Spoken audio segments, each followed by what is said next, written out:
qu'en réalité, sans que les Français ne s'en rendent compte, on leur a pris, année après année, du moins traité après traité, on leur a pris leur pouvoir dans toute une série de domaines. De telle sorte qu'aujourd'hui, la France n'est plus dirigée par les gens que les Français élisent. Les Français, ils élisent un président de la République, ils élisent des députés, mais ces gens n'ont à peu près pas plus de pouvoir que Mme Claire Chazal lorsqu'elle présentait le journal de TF1, ou bien un commandant de bord qui pilote un Airbus pour faire Paris-New York. C'est-à-dire qu'il est obligé d'aller à New York. Voilà. Nous avons maintenant des traités européens, c'est ça que j'ai découvert au quotidien, qui ligotent la France dans tous les domaines. Alors, ça serait peut-être un peu fastidieux, peut-être là, dans une conversation comme celle-ci, d'égrener la liste des articles des traités, mais quel que soit le domaine d'activité, en matière économique, en matière sociale, en matière monétaire, en matière de diplomatie, en matière militaire, en matière culturelle, en matière migratoire, etc., tout a été verrouillé par les traités européens, de telle sorte qu'actuellement, ceux qui dirigent vraiment la France sont des gens que les Français ne connaissent pas. Ce sont d'abord les commissaires européens à la Commission européenne. Les Français ne savent pas du tout qui c'est. D'ailleurs, ils s'en désintéressent. Deuxièmement, ce sont des responsables qui sont à la Banque centrale européenne à Francfort qui gèrent l'euro. Et troisièmement, eh bien, ce sont les dirigeants américains qui supervisent la manœuvre, notamment dans le cadre de l'OTAN, même si le siège de l'OTAN est à Bruxelles, le poids des États-Unis y est considérable. Voilà. Donc c'est la raison pour laquelle les Français ont ce sentiment extraordinairement désagréable. Ils votent à droite, ils votent à gauche. Et en définitive, ils constatent qu'ils ont la même politique. Pourquoi ? Nous sommes le mouvement politique qui expliquons pourquoi. On explique que c'est parce qu'en fait, les Français votent désormais pour des gens qui n'ont plus de pouvoir, qui sont un petit peu des marionnettes d'un système qui les dépasse. Et nous, ce que nous voulons, c'est rendre aux Français leur liberté. Vous savez ce que ça veut dire, France ? France, c'est le pays des hommes libres. Un Français, c'est un homme libre. Et c'est pas nouveau dans notre histoire, c'est arrivé plusieurs fois dans notre histoire nationale, que les Français aient été dépouillés de leur souveraineté.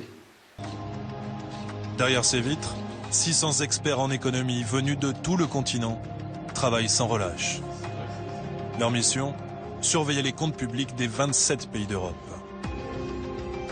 Est-ce que vous êtes une espèce de gendarme des finances publiques au niveau européen ? C'est exactement le cas, effectivement.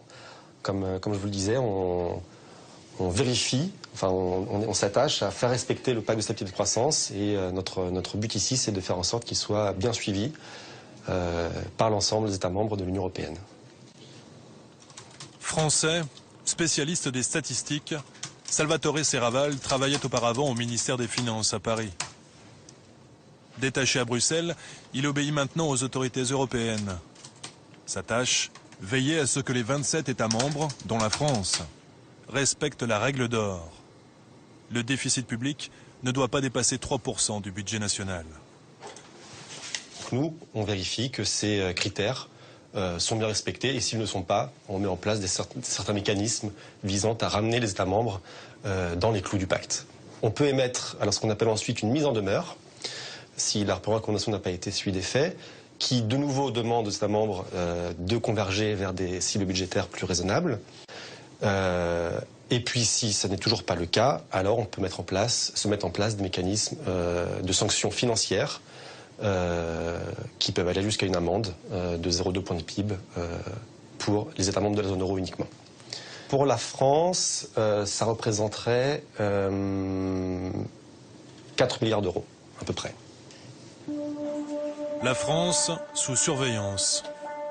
C'est ici, dans ces couloirs anonymes, où se succèdent des bureaux étroits, que se joue donc une amende de 4 milliards d'euros que nous aurions à payer. Le scénario, hélas, est possible. La France, comme 11 autres États européens, est dans la catégorie des mauvais élèves. Depuis mars 2013, la Commission peut demander à modifier les projets de budget de ces États avant même leur adoption par le Parlement. Nicolas Philipponnet, 32 ans, sorti de nos grandes écoles, est l'un des 15 spécialistes de la section France, celle qui scrute jour après jour notre économie. il y a un travail qui est plus au jour le jour, qui est un travail de surveillance en fait.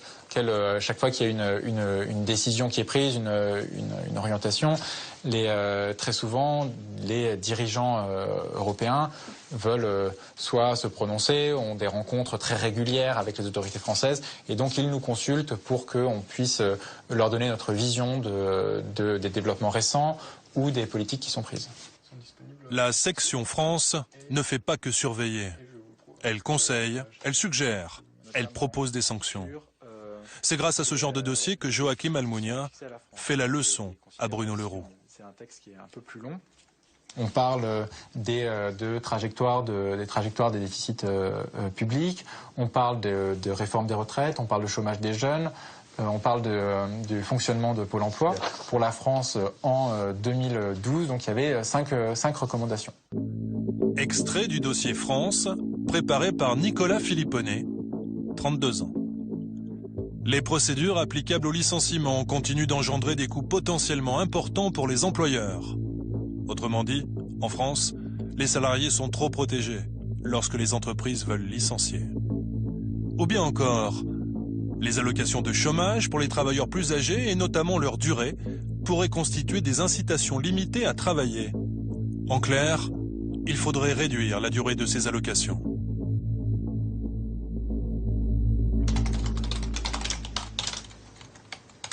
Ce qu'on peut espérer, c'est qu'effectivement, nos recommandations, le bilan approfondi qu'on a publié, ont contribué à la prise de conscience par les autorités françaises que de ce point de vue-là, il y avait un problème et qu'il fallait prendre des mesures.